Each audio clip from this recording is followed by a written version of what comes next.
Avec les concept cars, les véhicules électriques, les voitures autonomes étaient un des sujets très souvent abordés dans les travées du mondial de l'automobile à Paris. Il faut dire que ces voitures sont passées en quelques années de la science-fiction à des options de plus en plus populaires sur des véhicules de série. La technologie des voitures autonomes est en constante évolution. L'an prochain, on verra arriver des voitures de série dont on pourra lâcher le volant pendant 30 secondes maximum. Et la voiture pourra évoluer seule, sur l'autoroute par exemple.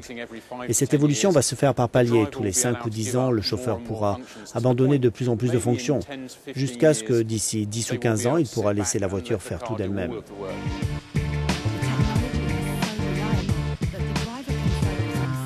Tout le monde s'y est mis, même si de nombreuses questions, dont certaines peuvent paraître philosophiques, n'ont pas encore trouvé de réponse.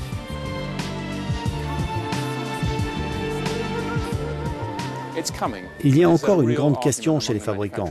Quel niveau de contrôle sont-ils disposés à abandonner? Quelle sera la part de la voiture, celle du conducteur? Il y a aussi le problème de droit. Qui sera responsable en cas d'accident? Et il y a aussi un débat quant à savoir si une voiture est toujours une voiture si on lui abandonne tout le contrôle.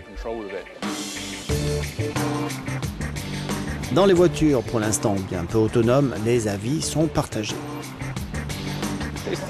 C'est l'évolution. Pourquoi je ferais attention en allant au bureau, en me concentrant sur la route, alors que je peux lire le journal ou un livre, ou faire une sieste pendant que la voiture me ramène à la maison? C'est étonnant. Moi, à aujourd'hui, j'ai pas du tout confiance dans ce genre de véhicule. À eux de nous démontrer que ça va être possible dans les années à venir. Pour le moment, je préfère conduire moi-même.